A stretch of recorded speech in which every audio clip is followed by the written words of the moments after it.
નમસ્કાર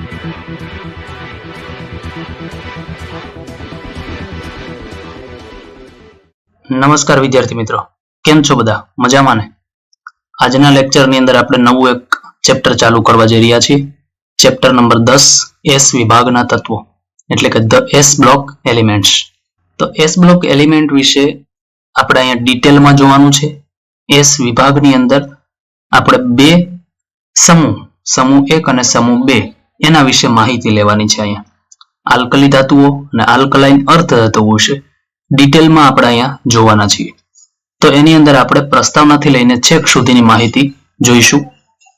ચાલુ કરીએ છીએ એસ વિભાગના તત્વો. ઓકે, તો એસ વિભાગના તત્વો એમાં કયા તત્વોનો સમાવેશ થાય? પહેલી વસ્તુ તો એ આપણે જાણીએ છીએ. અહીંયા આવર્ત કોષ્ટકમાં ડાબી બાજુના વિભાગમાં એસ વિભાગના તત્વો આવેલા છે. તમે આવર્ત કોષ્ટક જોયેલું જ છે. એની અંદર તમને ખ્યાલ છે કે ડાબી બાજુનો જે વિભાગ ચાલુ થાય એની અંદર શરૂઆતમાં એસ વિભાગ આવે અને એની અંદર જે તત્વો છે એને આપણે એસ વિભાગના તત્વો તરીકે ઓળખીએ છીએ. હવે એસ વિભાગના તત્વો જ કેમ કહીએ છીએ? તો એનું જે કારણ છે આપણે કહીએ છીએ જે તત્વના પરમાણુનો છેલ્લો ઇલેક્ટ્રોન એ સૌથી બહારની એસ કક્ષકમાં દાખલ થાય તેવા તત્વોને એસ વિભાગના તત્વો કહે છે. એટલે કે આપણે જે તત્વ લઈશું એના જે પરમાણુની ઇલેક્ટ્રોનિક રચના લખશું એમાં જે છેલ્લો ઇલેક્ટ્રોન આવતો હોય એ સૌથી બહારની જે એસ કક્ષક છે એની અંદર દાખલ થાય છે. એના કારણે આપણે એ તત્વને એસ વિભાગના તત્વની અંદર મૂકશું. જેમ જેમ આગળ જોઈશું એની અંદર ઇલેક્ટ્રોનિક રચના આપણે જોઈશું ત્યારે એની અંદર તમને ખ્યાલ આવી જશે કે આ દરેકની અંદર જે છેલ્લે ઇલેક્ટ્રોન આવશે એ એસ વિભાગનો એસ કક્ષક છે એની અંદર આવશે. એટલા માટે આપણે એને એસ વિભાગના તત્વ તરીકે ઓળખીશું. જે એસ વિભાગ છે એમાં બે સમૂહ આવેલા છે. એક છે એનું નામ છે સમૂહ 1 જેને આપણે આલ્કલી ધાતુ તત્વો તરીકે ઓળખશું. સમૂહ 2 છે એને આપણે આલ્કલાઇન અર્ધ ધાતુ તત્વો તરીકે ઓળખીશું. તો આ સમૂહ 1 અને સમૂહ 2 એના વિશે આપણે ડિટેલમાં જોવાનું છે. શરૂઆત આપણે સમૂહ 1 થી કરશું. સમૂહ 1 ના તત્વો વિશે વાત કરવાની છે, આલ્કલી ધાતુ તત્વો વિશે. તો પ્રશ્ન પહેલો એ થશે, સમૂહ 1 અને આલ્કલી ધાતુ તત્વો તરીકે શું કામે ઓળખીએ આપણે? તો આલ્કલી તત્વો તરીકે ઓળખાય છે કારણ જોઈ લઈએ. કારણ કે તેઓ પ્રબળ, સક્રિય, એક તો સક્રિય છે, બીજું તેમજ તેઓના ઓક્સાઇડ તેમજ હાઇડ્રોક્સાઇડ એ પ્રબળ આલ્કલાઇન મતલબ બેઝ, તો બેઝિક હોય છે. સિમ્પલ કહેવાનો અર્થ એવો છે કે આલ્કલી એટલે બેઝિકતા કહેવાય, આલ્કલી એટલે બેઝ જેનામાં બેઝનો ગુણધર્મ વધારે હોય. તો જેટલા પણ સમૂહ 1 ના જે તત્વો છે એની અંદર જે બેઝિકતા છે એનો ગુણધર્મ વધારે હોય છે. એના કારણે આપણે એને આલ્કલી ધાતુ તત્વો તરીકે ઓળખીએ છીએ. આ તત્વો માટેની આગળ વાત કરીએ તો તત્વોની સામાન્ય ઇલેક્ટ્રોન રચના NS1 સામાન્ય ઇલેક્ટ્રોનિક રચના છે જે બાહ્યતમ કક્ષાની એ NS1 થશે. જેમાં n ઇઝ ઇક્વલ ટુ આપણે મુખ્ય ક્વોન્ટમાંક નું મૂલ્ય કહી શકીએ. પહેલી વસ્તુ આ ખ્યાલ આવી શકે આપને. બીજી વસ્તુ આના ઉપરથી આપને બીજી માહિતી કઈ મળશે? તો NS1 આના ઉપરથી આપને ખ્યાલ આવે બાહ્યતમ કક્ષામાં એક ઇલેક્ટ્રોન હશે, આ માહિતી મળે. બીજું માટે સમૂહ 1 માં મૂકવામાં આવ્યું. 1 નંબર એટલે એક ઇલેક્ટ્રોન છે એટલે સમૂહ 1 માં મૂકવામાં આવ્યું. બીજું એસ ઉપરથી આપને શું માહિતી મળે? એસ ઉપરથી એવું ખ્યાલ આવે કે છેલ્લો ઇલેક્ટ્રોન જે છે એ એસ કક્ષકમાં છે. છેલ્લો ઇલેક્ટ્રોન એસ કક્ષક, છેલ્લો ઇલેક્ટ્રોન એસ કક્ષકમાં દાખલ થાય છે. માટે એવું કહી શકાય કે એસ વિભાગનું તત્વ છે.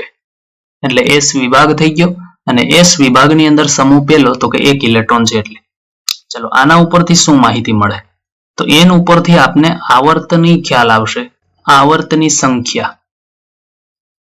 કયા આવર્તની અંદર કયું તત્વ આવેલું છે એ આપને ખ્યાલ આવી શકશે આના ઉપરથી.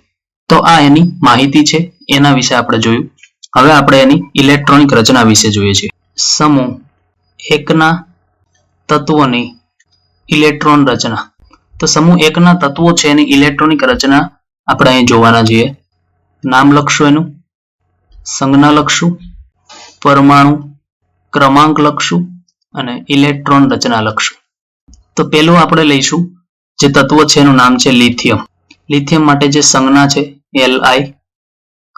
પછી લખશું સોડિયમ. સોડિયમની જે સંજ્ઞા છે Na. પછી લખશું પોટેશિયમ, સંજ્ઞા થશે K. પછી લખશું રુબિડિયમ, સંજ્ઞા થશે એની Rb. પછી લખશું સીઝિયમ, સંજ્ઞા થશે CS. છેલ્લું તત્વ લખશું ફ્રાન્સિયમ, સંજ્ઞા થશે Fr. તો આ તત્વ અને એની સંજ્ઞા જોઈ. હવે પરમાણુ ક્રમાંક જોવાનો છે. પરમાણુ ક્રમાંક લિથિયમનો થશે 3, પછી સોડિયમનો 11, પોટેશિયમનો 19, રુબિડિયમનો 37, સીઝિયમનો 55 અને ફ્રાન્સિયમનો 87. યાદ કઈ રીતે રાખી શકાય? તો પહેલો પરમાણુ ક્રમાંક લિથિયમ 3 થશે, એ તો આપણે યાદ રહે છે.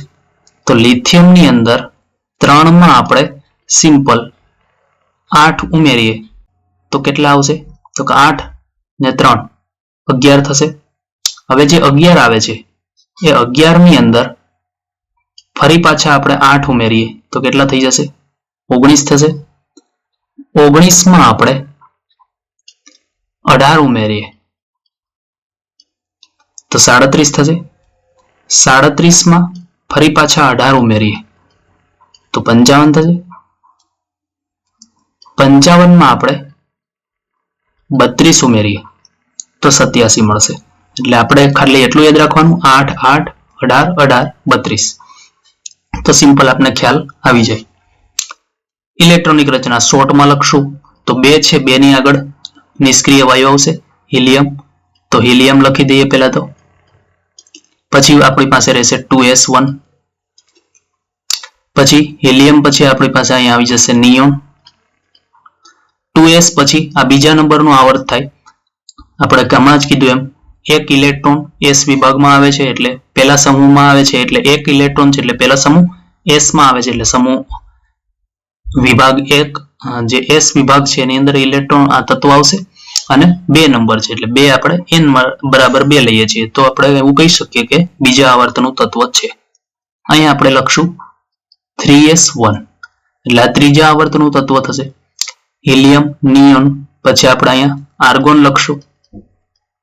આર્ગોન પછી અહીં લખશું 4s1. પછી 37 માટે ક્રિપ્ટોન લખશું આગળ. અહીંયા લખી દેશું 5s1. પછી લખશું આપણે ઝેનોન, આ જગ્યાએ લખશું 6s1. પછી લખશું રેડોન, જેમાં લખશું આપણે 7s1. તો આ આવર્તની સંખ્યા એક એક વધતી જશે ખાલી. Helium, neon, argon, krypton, xenon અને રેડોન આ નિષ્ક્રિય વાયુ થઈ ગયું. એટલા માટે આપણે સામાન્ય ઇલેક્ટ્રોનિક રચના આવી રીતે પણ લખી શકીએ. નિષ્ક્રિય વાયુ NS1 આવી રીતે પણ ઘણી વખત લખવામાં આવતું હોય છે. તો આ ઇલેક્ટ્રોનિક રચના વિશેની વાત કરીએ આપણે. હવે પ્રાપ્તિ સ્થાન જોવાના છે કે સમૂહ 1 છે એના પ્રાપ્તિ સ્થાન કયા કયા, કઈ કઈ જગ્યાએથી આપને મળી આવે છે. તો હેડિંગ આપીએ છીએ પ્રાપ્તિ સ્થાન. તો સમૂહ 1 ના જે તત્વો છે એમાં સોડિયમ અને પોટેશિયમ છે એ પૃથ્વીના પેટાળમાં સૌથી વધુ પ્રમાણમાં મળી આવતા તત્વો છે. એટલે આપણે અહીં લખશું Na અને K. સમગ્ર આલ્કલી એટલે કે આપણે સમૂહ 1 ના તત્વો છે આલ્કલી તત્વોમાં પૃથ્વીના પેટાળમાંથી સૌથી વધુ માત્રામાં મળે છે. સૌથી વધુ માત્રામાં જો સમૂહ 1 ના તત્વોમાં પૃથ્વીના પેટાળમાંથી મળતા હોય તો આ બે તત્વો છે. પછી વાત કરીએ તો રૂબિડિયમ અને સીઝિયમ ખૂબ જ અલ્પ માત્રામાં મળે છે. ત્યાર પછી વાત કરીએ તો ફ્રાન્સિયમ જે છે એ રેડિયો એક્ટિવ તત્વ છે. રેડિયો એક્ટિવ ગુજરાતીમાં કેવું હોય તો કિરણોત્સર્ગી તત્વ છે. રેડિયો એક્ટિવ તત્વ છે. બીજું અતિશય અલ્પ માત્રામાં મળે છે અને તે અતિશય અલ્પ માત્રામાં મળે છે. બીજું એની અંદર જ વાત કરીએ ફ્રાન્સિયમ છે એ સૌથી વધુ અર્ધ આયુષ્ય ધરાવતો ફ્રાન્સિયમનો સૌથી વધુ અર્ધ આયુષ્ય ધરાવતો સમસ્થાનિક ફ્રાન્સિયમ 223 છે. તેનો અર્ધાયુષ્ય સમય 21 મિનિટ છે. તો આ ફ્રાન્સિયમનો 223 એક સમસ્થાનિક છે ને એનો અર્ધાયુષ્ય સમય એના સમસ્થાનિકોમાં સૌથી વધારે આનો છે. અને એ કેટલો છે તો કે ફ્રાન્સિયમનો આ સમસ્થાનિક 223 કે જેનો અર્ધાયુષ્ય સમય એના સમસ્થાનિકોમાં સૌથી વધુ છે અને એ 21 મિનિટનો છે.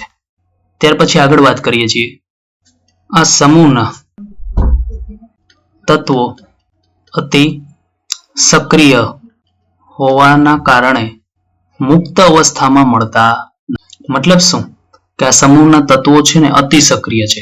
મતલબ એ સક્રિય ખૂબ હોય એટલે એકલા ક્યારેય રહેશે નહીં. એ બીજા કોઈ પણ સાથે જોડાવાનો ગુણધર્મ ધરાવે એટલે મુક્ત ક્યારેય રહે નહીં. એ બીજા કોઈ પણ સાથે જોડાવાનો ગુણધર્મ ધરાવે એટલા માટે.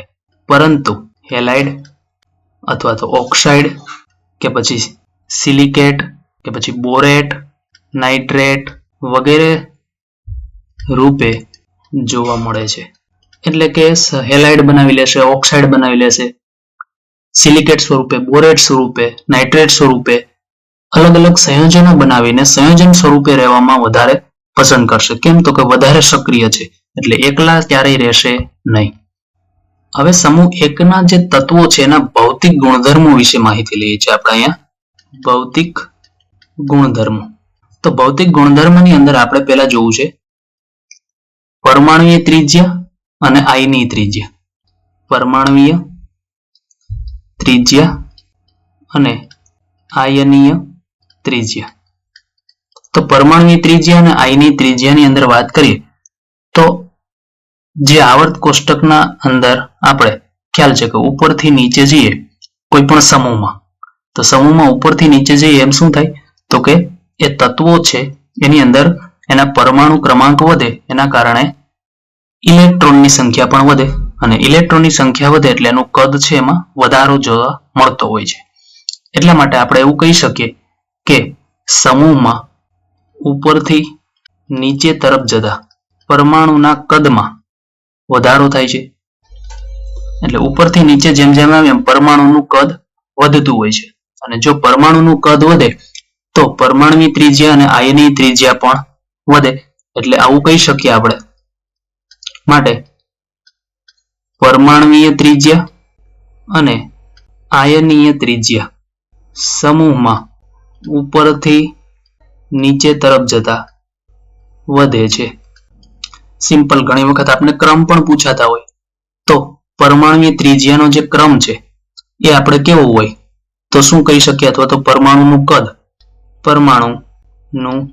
કદ માટે અથવા તો પરમાણુય ત્રિજ્યા માટેનો જે ક્રમ છે એ તમને પૂછાય તો એના માટે તમે આ રીતે લખી શકો. લિથિયમ પછી સોડિયમ છે એના પછી આવશે પોટેશિયમ, રૂબિડિયમ, સીઝિયમ, ફ્રાન્સિયમ. તો આ રીતે જેમ જેમ આગળ વધીએ આપણે એમ કદમાં વધારો થાય. એવી રીતે આયનીય કદ આપણે જોવું હોય આયનીય ત્રિજ્યા એટલે આયનીય કદ. તો આયનીય કદ માટે વાત કરીએ તો લિથિયમનો આયન એટલે લિથિયમ પ્લસ, પછી sodium plus, potassium plus, rubidium plus caesium plus આ રીતે આપણે લખી શકીએ. જનરલી ફ્રાન્સિયમને આપણે લેતા નથી, કેમ કે રેડિયો સક્રિય તત્વ છે, અતિ અલ્પ માત્રામાં મળ્યા હોય એટલે એના કોઈ પણ એવા સંયોજનો પણ આપણને જોવા મળતા ના હોય. વધારે પડતા આપણે રૂબિડિયમ સુધી જઈશું અને સીઝિયમ સુધી જઈશું. ફ્રાન્સિયમને આપણે ધ્યાનમાં લઈશું નહીં. તો આ હતું સિમ્પલ આપણે પરમાણુય ત્રિજ્યા અથવા તો આયનીય ત્રિજ્યા વિશેની માહિતી. ત્યાર પછી આપણે જોઈએ છીએ બીજા નંબર ઉપર આયનીકરણ એન્થાલ્પી. તો આયનીકરણ એન્થાલ્પી જેને આપણે અંગ્રેજીમાં આયોનાઇઝેશન એન્થાલ્પી કહેતા હોય એટલે આઈ તરીકે આપણે એને લખતા હોઈએ છીએ.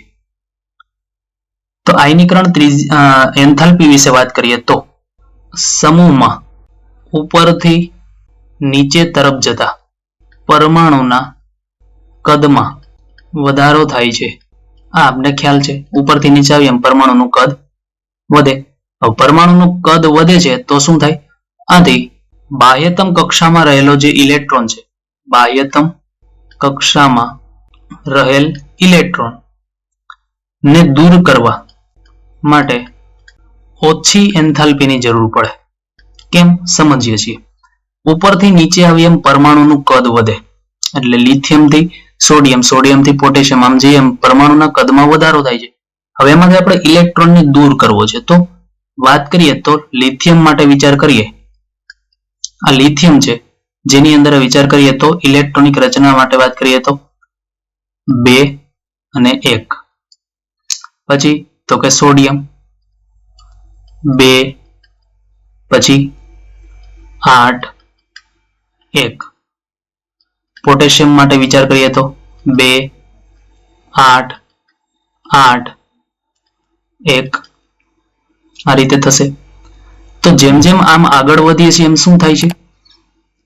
તો કે જેમ જેમ આગળ વધીએ એમ જે છેલ્લો ઇલેક્ટ્રોન છે એ કેન્દ્રથી દૂર જતો જાય છે. બાહ્યતમ કક્ષામાં રહેલો ઇલેક્ટ્રોન કેન્દ્રથી દૂર જાય. તો કેન્દ્રથી દૂર જઈએ તો ઇલેક્ટ્રોન છે એની ઉર્જા શું થશે? તો કે ઇલેક્ટ્રોનની ઉર્જામાં વધારો થશે. કેન્દ્રની નજીક આવીએ તો ઇલેક્ટ્રોનની ઉર્જામાં ઘટાડો થાય. આપને ખ્યાલ છે. બીજી વસ્તુ કે અહીંયા આપણે ઇલેક્ટ્રોનને દૂર કરવો છે તો કેન્દ્રથી દૂર છે એટલા માટે એની વચ્ચેનું જે આકર્ષણ છે ઓછું થઈ જાય. જેમ જેમ આમ જઈએ છીએ એમ આમાં જોઈએ તો શું થાય? તો કે ઇલેક્ટ્રોનનું કેન્દ્રથી અંતર શું થાય છે? તો કે વધે છે. જો ઇલેક્ટ્રોનનું કેન્દ્રથી અંતર વધે તો ઇલેક્ટ્રોન અને કેન્દ્ર વચ્ચે આકર્ષણ શું થાય? ઘટે.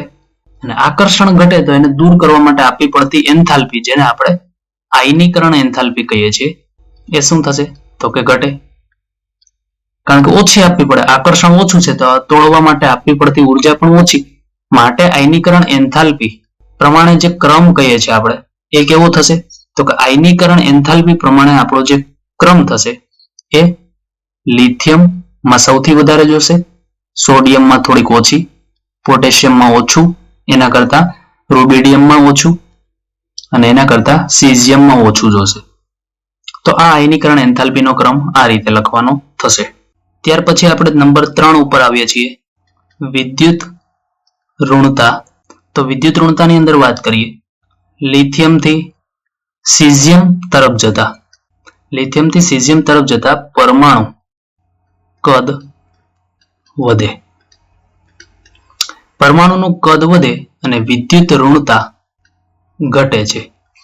ખાસ સમજીએ છીએ પરમાણુનું કદ વધે પણ વિદ્યુત ઋણતા ઘટે. તો એ પ્રમાણે જે વિદ્યુત ઋણતાનો જે ક્રમ છે એ કઈ રીતે લખશો આપણે?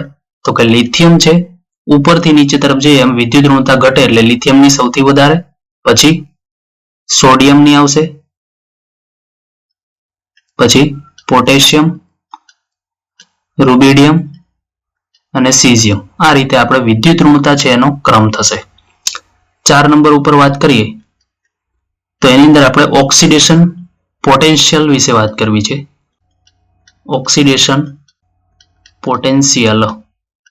તો ઓક્સિડેશન પોટેન્શિયલ છે એના વિશે વાત કરીએ તો એના જે સંજ્ઞા છે એને જનરલી આપણે આ રીતે લખતા હોઈએ છીએ. ઓક્સિડેશન પોટેન્શિયલની સંજ્ઞા. તો આની અંદર આપણે ઓક્સિડેશન પોટેન્શિયલ છે એના મૂલ્ય વિશે વાત કરવી છે.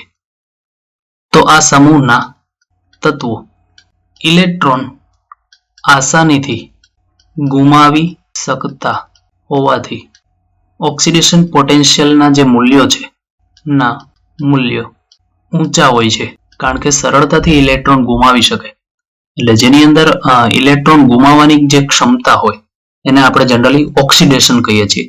અને એનો પોટેન્શિયલ કેટલો છે કે ઇલેક્ટ્રોન ગુમાવવાની કેપેસિટી કેટલી છે એને આપણે ઓક્સિડેશન પોટેન્શિયલ કહીએ છીએ. ફરી પાછું કહું છું, આ જે તત્વો છે એનો ગુણધર્મ ઇલેક્ટ્રોન ગુમાવવાનો છે, અને એ ઇલેક્ટ્રોન ગુમાવે એ પ્રક્રિયાને આપણે ઓક્સિડેશન કહીએ છીએ.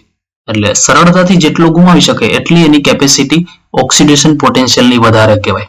એટલે ઓક્સિડેશન પોટેન્શિયલના મૂલ્યો વધારે હોય. એના ગુણધર્મો મેળવવાના નથી, આના ગુણધર્મો આ સમૂહના તત્વોના ગુણધર્મો આપવાના છે એટલે ઓક્સિડેશન થાય. તો મેળવવાના જે ગુણધર્મો એને રિડક્શન પોટેન્શિયલ કહેવાય. એટલે આના ઓક્સિડેશન પોટેન્શિયલના મૂલ્યો વધારે હશે પણ રિડક્શન પોટેન્શિયલના મૂલ્યો નીચા હોય છે. પરંતુ તેના રિડક્શન પોટેન્શિયલના મૂલ્યો એટલે RED એટલે રિડક્શન ના મૂલ્યો નીચા હોય છે. રિડક્શન થવાનો ગુણધર્મ એમાં ઓછો હોય, કારણ કે ઓક્સિડેશન ઇલેક્ટ્રોન આપવાનો ગુણધર્મ વધારે ધરાવે છે. ત્યાર પછી વાત કરીએ 5 નંબરમાં વિદ્યુતીય વાહકતા. તો વિદ્યુતીય વાહકતાની અંદર વાત કરીએ કે સરળતાથી ઇલેક્ટ્રોન ગુમાવી શકે છે, અને વિદ્યુતની વાહકતા જનરલી ઇલેક્ટ્રોનના કારણે હોય છે. એટલે આપણે અહીં એવું કહી શકીએ આ સમૂહના તત્વો સરળતાથી ઇલેક્ટ્રોન ગુમાવી શકતા હોવાથી તેઓ વિદ્યુતના વાહક હોય છે, અથવા તો વિદ્યુતીય વાહકતા વધારે હોય છે. વિદ્યુતીય વાહકતા વધુ હોય છે, કારણ કે સરળતાથી ઇલેક્ટ્રોન ગુમાવે, અને જે ઇલેક્ટ્રોન ગુમાવે એના કારણે જ એની વાહકતામાં ફેરફાર થતો હોય. એટલે આનો ગુણધર્મ તો સરળતાથી ઇલેક્ટ્રોન આપવાનો છે, એટલે એની વાહકતા વધારે હોય છે જનરલી. ત્યાર પછી વાત કરીએ તો 6 નંબર ઉપર આપણે જ્યોત કસોટી જોવી છે. તો જ્યોત કસોટીની અંદર જનરલી શું હોય? તો જે બર્નર હોય એની જ્યોત ઉપર આપણે આ જે તત્વો છે એને ગરમ કરવાના હોય, અને એના કારણે જે બાહ્ય કક્ષામાં જે ઇલેક્ટ્રોન હોય એ ઉત્તેજિત અવસ્થામાં જાય, અને એ ફરી પાછો અસ્થાયી થાય, એના કારણે પોતાની જે મૂળ અવસ્થા હોય એમાં પાછો ફરતો હોય છે. થિયરી થોડીક લખીને બતાવું છું, ત્યાર પછી તમને આકૃતિ દ્વારા પણ સમજાવીશ. આ તત્વોને બર્નરની ઓક્સિડાઇઝિંગ જ્યોત પર તપાવતા તેની બાહ્યતમ કક્ષાના ઇલેક્ટ્રોન ઉત્તેજિત અવસ્થામાં જાય છે.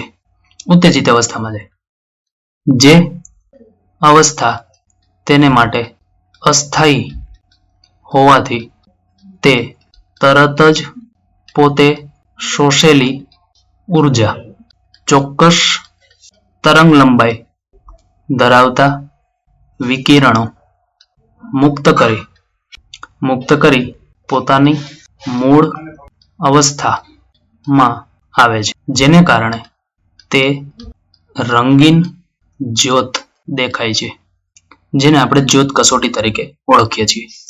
તો સિમ્પલ વસ્તુ શું થાય છે સમજો અહીંયા, કે જ્યારે આપણે આ તત્વો છે એને ઓક્સિડાઇઝિંગ જ્યોત ઉપર ગરમ કરીએ છીએ, તપાવીએ છીએ, ત્યારે એ તત્વોમાં રહેલા જે બાહ્યતમ કક્ષામાં રહેલા જે ઇલેક્ટ્રોન હોય, આ એની ભૂમિ અવસ્થા છે, અથવા તો ધરા અવસ્થા પણ બોલાય છે આને.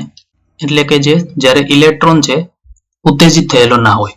હવે બહારથી આપણે શું કરીએ છીએ, એને ઉર્જા આપીએ છીએ એને, અને એ ઉર્જા આપણે સપોઝ માની લે કે h મ્યુ જેટલી આપેલી છે, તો h મ્યુ જેટલી એને ઉર્જા આપીએ છીએ, એ ઉર્જા ઇલેક્ટ્રોન મેળવી અને આ ઇલેક્ટ્રોન છે ઉત્તેજિત થાય અને ઉપરની જે કક્ષા હોય એમાં જતો રહે. તો ઉપરની કક્ષામાં આ ઇલેક્ટ્રોન જશે આ જગ્યાએ, ત્યારે શું થશે? તો કે આ જગ્યાએ અસ્થાયી હોય, એટલે ફરી પાછો એ ક્યાં આવશે? તો કે રિટર્ન આવશે. રિટર્ન આવે ત્યારે જેટલું એને ઉર્જાનું શોષણ કર્યું હતું એટલી ઉર્જા ફરી પાછી મુક્ત કરે. તો અહીંયા ઉર્જાનું પહેલા શું થયું હતું? શોષણ. જ્યારે આ જગ્યાએ ઉર્જાનું શું થાય? ઉત્સર્જન. તો એટલી જ ઉર્જાનું એ ઉત્સર્જન કરે, એ ચોક્કસ તરંગ લંબાઈ વાળી હશે, જેના કારણે આપણે એ જ્યોત હશે એમાં ભૂરી જ્યોત હોય, ઓક્સિડાઇઝિંગ જ્યોત જે હશે ભૂરી જ્યોત હોય, અને એ હવે રંગીન દેખાતી હોય છે. જો તમે અહીંયા જે તત્વો છે એમાં લિથિયમ તત્વ છે એને ગરમ કરો.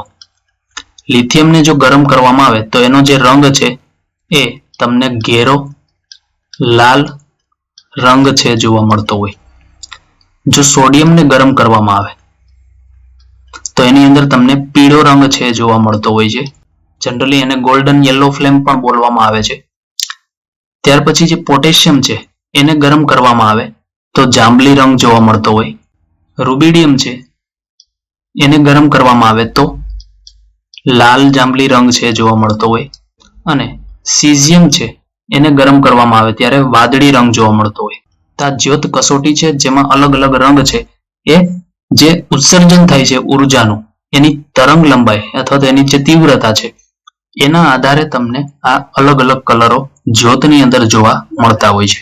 ત્યાર પછી આપણે જોઈએ છીએ ભૌતિક અવસ્થા. તો જે ભૌતિક અવસ્થા છે એની અંદર વાત કરીએ, તમામ આલ્કલી તત્વો ચાંદી જેવો ચળકાટ ધરાવતા તત્વો છે એટલે ધરાવે છે. બીજી વાત કરીએ તો મૃદુ ઘન તત્વો છે. મૃદુ એટલે એકદમ પોચા હોય છે. ઘન છે અવસ્થા. લિથિયમ સિવાયના જે તત્વો છે આલ્કલી તત્વો ને ચપ્પુ વડે આસાનીથી કાપી શકાય છે. તો લિથિયમ સિવાયના જેટલા આલ્કલી તત્વો છે એને આપણે સરળતાથી કાપી શકીએ છીએ. ત્યાર પછી જે ગુણધર્મ છે જોઈએ છે ઘનતા.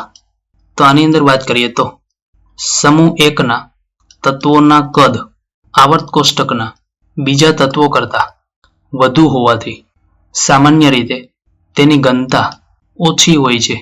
કેમ એવું? તો કે આપને ખ્યાલ છે ઘનતા બરાબર આપણે સૂત્ર શું લખીએ છીએ? દળ ભાગ્યા કદ.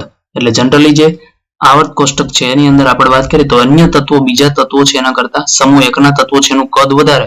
જો કદ વધારે હોય તો ઘનતા જનરલી ઓછી હોય છે.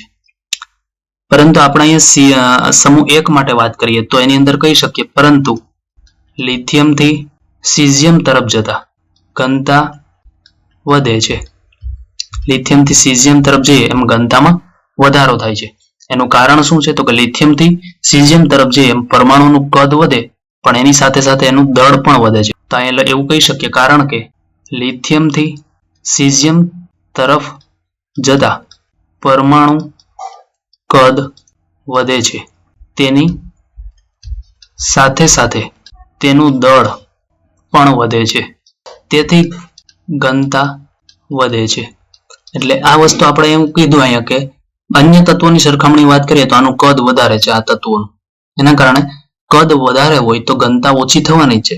પણ જો કદ વધે એની સાથે સાથે દળ પણ વધતું હોય તો એટલો બધો ફરક ના પડે. એટલે અહીં આપણે કહીએ છીએ કે લિથિયમથી સીઝિયમ તરફ જો જઈએ માત્ર સમૂહ 1 ની જ કમ્પેરિઝન કરીએ, અન્ય બીજા તત્વોની કમ્પેરિઝન આવર્ત કોષ્ટકના તત્વોની ના કરીએ તો માત્ર લિથિયમથી સીઝિયમ તરફ જઈએ તો પરમાણુનું કદ વધે તો એનું દળ વધવાનું છે. તો આની ઘનતા છે એમાં વધારો થતો જોવા મળતો હોય છે આપને. એટલે સમૂહ 1 ના તત્વોમાં લિથિયમથી આપણે આ રીતે આગળ વધીએ સીઝિયમ તરફ એની અંદર પરમાણુનું કદ વધે એની સાથે સાથે એની ઘનતા છે એમાં પણ વધારો જોવા મળતો હોય છે. આની અંદર એક અપવાદ છે એ આપણે અહીં ધ્યાનમાં લઈ લઈએ છીએ. અપવાદની અંદર એવું છે કે સોડિયમ છે એની ઘનતા, સોડિયમની ઘનતા પોટેશિયમ કરતા વધુ હોય છે. તો એનું કારણ શું છે જોઈ લઈએ છીએ. કારણ કે પોટેશિયમ એટલે કે માં ખાલી ડી કક્ષકો હાજર છે. એટલે ડી કક્ષક આવે એટલે સમજી લઈએ આપણે ત્રીજી કક્ષા છે અને પહેલી કક્ષાની અંદર આપણને ખ્યાલ છે કે 2 ઇલેક્ટ્રોન આવે, પછી 8 આવે, પછી 18 આવે. એટલે સોડિયમ માટે સિમ્પલ આપણે વાત કરતા હોય તો સોડિયમ માટે ઇલેક્ટ્રોનિક રચના 2, 8 અને 1. તો આની અંદર પોટેશિયમમાં ચેક કરીએ તો 2, 8, 8 અને પછી આપણે લખીએ 1. આ એની ઇલેક્ટ્રોનિક રચના થઈ ગઈ. જેમાં ત્રીજી જે કક્ષા છે એમાં વાત કરીએ તો ત્રીજી કક્ષા છે એની મહત્તમ ક્ષમતા, ત્રીજી કક્ષાની મહત્તમ ક્ષમતા 18 ઇલેક્ટ્રોનની છે. છતાં પણ તે 8 ઇલેક્ટ્રોન ધરાવે છે. માટે જે ઘનતાનો જે ક્રમ છે એમાં લિથિયમ છે, પછી આપણે સોડિયમ નહીં લખીએ પણ પોટેશિયમ લખશું. એટલે આ અપવાદ છે સોડિયમ છે એના કરતા પોટેશિયમ છે એની ઘનતા વધારે છે એવું કહેવાનું છે આપણે. કારણ તો આપણે જેમ કીધું એમ ત્રીજી કક્ષામાં મહત્તમ 18 આવવા જોઈએ છતાં પણ એની અંદર 8 ઇલેક્ટ્રોન છે. તો એના કારણે આપણે અહીં વાત કરીએ તો જે ક્રમ થશે એ લિથિયમ, પછી આપણે લખશું પોટેશિયમ, પછી લખશું સોડિયમ, પછી જેમ રેગ્યુલર છે એમ રૂબિડિયમ અને સીઝિયમ. તો આ અપવાદ છે જેની અંદર ખાલી ડી કક્ષકો હોય. અને બીજી વસ્તુ આપણે એ કહેવાની કે ત્રીજી કક્ષા છે એની અંદર મહત્તમ ક્ષમતા 18 ઇલેક્ટ્રોનની છતાં પણ એમાં 8 ઇલેક્ટ્રોન હોય છે. તો એના કારણે આ જે છે એ ફેરફાર આપણે જોવા મળતો હોય છે ઘનતામાં. ત્યાર પછી 9મું જોઈએ છે ગલનબિંદુ અને ઉત્કલન બિંદુ. તો ગલનબિંદુ અને ઉત્કલન બિંદુની અંદર વાત કરીએ તો આવર્ત કોષ્ટકના બીજા તત્વો છે એના કરતા આપને ખ્યાલ છે કે સમૂહ 1ના જે તત્વો છે એનું કદ વધારે હોય છે. એના કારણે જેના ગલનબિંદુ અને ઉત્કલન બિંદુ છે એ ઘણા પ્રમાણમાં કેવા હોય તો કે નીચા હોય છે. બીજાની સાપેક્ષે વાત કરીએ છીએ. કારણ કે તો આની અંદર આપણે આવું કહી શકીએ ધાતુ પરમાણુનું કદ વધવાની સાથે અબંધકારક ઇલેક્ટ્રોનમાં અપાકર્ષણ વધી જાય અને અપાકર્ષણ વધે તો એને આપણે ગરમ કરવું બહુ સહેલું થઈ જાય. અને લિથિયમથી સીઝિયમ તરફ જતા ગલનબિંદુ અને ઉત્કલન બિંદુ ઘટે છે. જેના માટે આપણે ક્રમ આવો કહી શકીએ તો લિથિયમથી લઈને સીઝિયમ તરફ આ રીતે જે ઉત્કલન બિંદુ અને ગલન બિંદુ જનરલી એના ઘટતા હોય છે. ત્યાર પછી આપણે જોઈએ તો ઓક્સિડેશન અવસ્થા 10મું ટોપિક આપણો ભૌતિક અવસ્થાની અંદર બાહ્યતમ કક્ષાની જે ઇલેક્ટ્રોનિક રચના છે એની અંદર વાત કરીએ તો આ સમૂહના તત્વોની બાહ્યતમ કક્ષાની ઇલેક્ટ્રોન રચના NS1 છે આપને ખ્યાલ છે. તેથી તેની સામાન્ય ઓક્સિડેશન અવસ્થા +1 થાય છે. આથી એની જે ઓક્સિડેશન અવસ્થા એ +1 કારણ કે એની ઇલેક્ટ્રોન ગુમાવવાની ક્ષમતા 1 છે. એક ઇલેક્ટ્રોન બાહ્યતમ કક્ષાનો છે ગુમાવી શકે. એક ઇલેક્ટ્રોન ગુમાવે તો આપણે ખ્યાલ છે ઉપર આપણે +1 લખીએ. 2 ઇલેક્ટ્રોન ગુમાવે તો આપણે +2 લખતા હોઈએ છીએ. ત્યાર પછી 11મું છે આપણું જલીયકરણ એન્થાલ્પી. પહેલા તો જલીયકરણ એન્થાલ્પી કોને કહેવાય એ જોઈ લઈએ. એની વ્યાખ્યા જોઈએ છે પહેલા તો આલ્કલી તત્વોનું જલીયકરણ કરવામાં આવે ત્યારે શું થાય તો કે આલ્કલી તત્વો છે એ ધાતુ તત્વોના જે આયનો છે એ પાણીની સાથે પાણીના અણુઓ સાથે આકર્ષિત થાય અને એની સાથે જોડાતા હોય અને જેના કારણે શું થાય તો કે એમાંથી ઉર્જા છે એનું ઉત્સર્જન થતું હોય. એ જે એન્થાલ્પી છે એને આપણે જલીયકરણ એન્થાલ્પી તરીકે ઓળખીએ છીએ. આ જે જલીયકરણ એન્થાલ્પી છે એ આયોનિક કદ વધે એટલે કે આયનનું કદ વધે તો જલીયકરણ એન્થાલ્પી છે જનરલી ઘટતી હોય છે. એટલે આપણે એવું કહી શકીએ કે જલીયકરણ એન્થાલ્પી ચલે છે 1/ધન આયનનું કદ અથવા તો આયોનિક કદ આવું કહી શકીએ છીએ કે આયનનું જો કદ વધે તો આયનીકરણ એન્થાલ્પી ઘટે અને આયનનું કદ વધે કારણ કે બંને વ્યસ્ત પ્રમાણમાં છે એટલે આયનની અંદર આયનનું કદ વધે તો જલીયકરણ એન્થાલ્પી ઘટવાની છે. જો આયનનું કદ વધે અહીં જલીયકરણ એન્થાલ્પી અને આયનીય કદ બંને એકબીજાના વ્યસ્ત પ્રમાણમાં એટલે જો આયનીકરણ એન્થાલ્પી છે જલીયકરણ એન્થાલ્પી છે આપણે વધારવી હોય તો આયનનું કદ નાનું રાખવું પડે. લિથિયમ છે એનો જલીયકરણ અંશ છે એ વધારે હોય એટલે કે પાણી સાથે જોડાવાનો જે ગુણધર્મ છે વધારે હોય. એનું કારણ શું છે?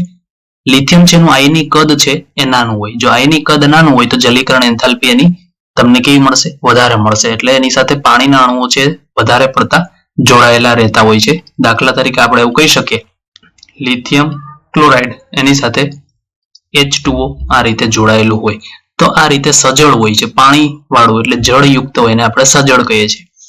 બીજું જલીયકરણ એન્થાલ્પી છે એવું આપણે કહી શકીએ કે જેમ કદ વધે એમ ઘટે. એનો મતલબ એવો થયો કે જલીયકરણ એન્થાલ્પી માટેનો જે ક્રમ છે તો એની અંદર આપણે એવું કહી શકીએ કે જેનું કદ ઓછું એની જલીયકરણ એન્થાલ્પી વધારે. એટલે લિથિયમ છે એનું કદ ઓછું હોય એટલે એની જલીયકરણ એન્થાલ્પી વધારે હશે.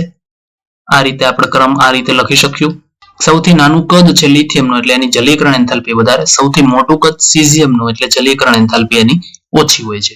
તો આ રીતે આપણે સમૂહ 1ના જે તત્વો છે એના ભૌતિક જે ગુણધર્મો છે એના વિશેની માહિતી લીધી. આજે આટલા સુધી રાખીએ છીએ. નમસ્કાર મિત્રો.